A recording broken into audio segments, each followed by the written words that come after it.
Hello everyone, this presentation will discuss reflections on pedagogical challenges experienced when BIPOC instructors teach courses focused on racialization. This presentation will begin by describing my identity as an educator, my experience with teaching the course that will be discussed in this presentation, challenges experienced in the course, and methods of dealing with these challenges. The purpose of this research is to describe the experience of a faculty member who had to navigate difficult discourses in a course focused on racialized experiences of Black immigrant groups in Canada. The presentation highlights the types of tensions that the teacher encountered when teaching this topic, but also describes important strategies for dealing with difficult conversations around race and immigration. The existing literature on race talk acknowledges the following. Race-related talk is quite difficult because it's related to the painful part of a country's past. Race-related talk may result in strong student reactions that may have negative implications for instructors due to differences in worldviews. However, much of the existing research centers on student experiences in educational contexts where difficult topics around race are taught. The existing literature suggests that these conversations are immensely difficult for faculty of color who can relate to difficult conversations about race-related topics and immigration. The literature makes suggestions such as withholding emotional responses to such topics while listening carefully to what students have to say, and to confront tension and anxiety with such classroom experiences by negotiating or silencing tensions. I taught the course entitled Black Immigrant Experiences in Canadian Cities in fall 2023. The course involves instruction on the following topics: the settlement experiences of Black immigrants, most notably their experiences with exclusion, and the way in which they have responded to these exclusionary experiences through transnational livelihoods and the establishment of formal institutions that serve their communities. The course adopted a multidisciplinary approach to the analysis of these issues. Students engaged with literature and course activities that allowed for immersion into real-life experiences of Black immigrants. Students also developed a critical awareness about their own identities and the circumstances that shape Black immigrants' integration in major Canadian cities.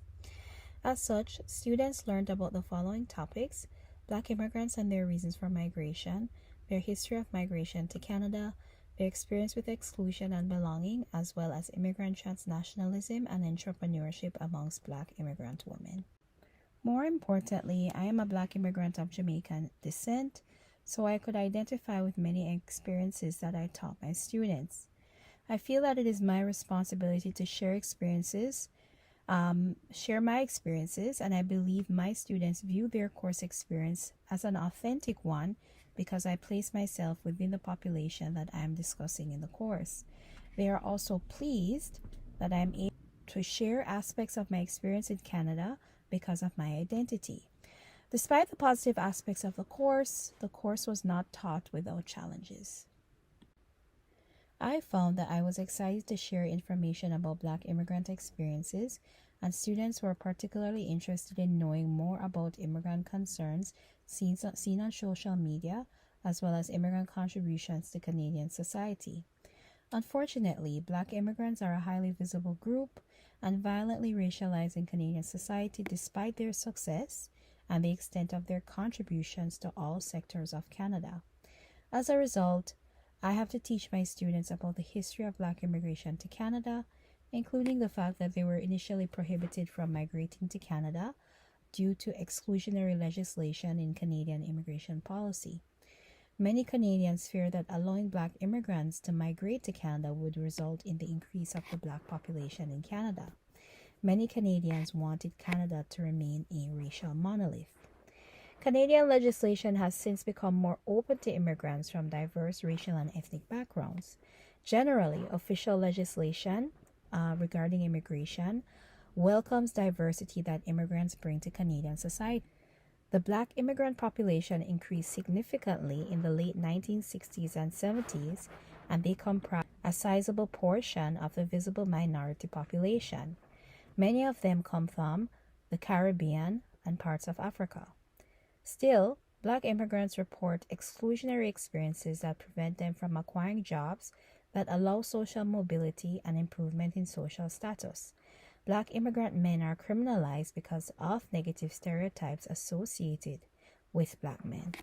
Studies by Mariam Azami even argue that names associated with particular Black immigrant communities or ethnicities result in applicants not being offered employment. Many immigrants also report feeling out of place, and as a result, they seek out a sense of belonging in different ways, including getting involved in immigrant organizations, continuing practices with the home country, and participating in festivals that celebrate the cultural aspects of life in the home country. I often found it difficult to teach my students about racialization and the effects of racialization. Racialization is a process by which individuals in a group are characterized in a way that leads to specific forms of treatment, including oppression and privilege. Many students do not believe that racialization and its effects are real. They believe all people in all races have equal opportunities to succeed, so all Black immigrants are at fault for their disadvantage. I also found it challenging to discuss feeling out of place and needing to find a sense of belonging. This was often due to the fact that I felt out of place and depressed as a new immigrant because I was not familiar with the new context that I was in, and the initial years of settlement were difficult because I could not acquire a job that would pay me enough to cover all of my expenses. I also spent much of my money trying to acquire Canadian credentials that would allow me to get a better job. I experienced exclusion in the form of insensitivity to my cultural background and assumptions that I did not have the level of intelligence required to get a good job or do very well at Canadian institutions. Having to teach students about this topic was very difficult. I often experienced anxiety because I did not know how my students would respond to this type of information. I was nervous about the abject denial of experiences that were very real to me. As a result, I often found myself rushing to complete lectures on topics related to race and racism. I wanted the discussion to end quickly because of the anxiety that I faced. I have thought about a few resolutions to these challenges. There are various suggestions made by the literature to deal with challenges encountered in the classroom, including being prepared to address tensions, but being open to listening and negotiating with students who will have negative reactions or may have negative reactions to the course material. This is a mindset that has to be adopted in such contexts in order to have productive discussions on challenging topics. I also found that offering opportunities for group discussion among students prior to a lecture reduced the tension that I felt about discussing such topics in the course. Students' initial exposure to such topics would be through course readings and conversation with peers. I would supplement the information after such discussions. Additionally, discussing celebratory topics including Black immigrant contributions to Canada as well as transnationalism was another resolution that I thought about. These were topics that resonated more positively with me and the immigrants discussed in the course. Black immigrant contributions reinforced that immigrants were not a burden to Canadian society, but in fact had contributed significantly to economic and social growth in Canada. I also assigned a multimedia assignment that allowed students to explore these contributions in more depth. Additionally, transnationalism is often celebrated because it represents immigrants' success at achieving a sense of belonging in places of settlement such as Canada. Immigrants engage in return visits to the home country, consume cultural foods of their home country, and participate in festivals that allow them to feel a sense of connection to their home countries. Discussions about these topics are much more positive and not fraught with tension. These are very tangible aspects of the immigrant experience that are visible to students, and they're excited to learn about related concepts and more in-depth information about these experiences. As such, less tension is experienced when discussing some topics.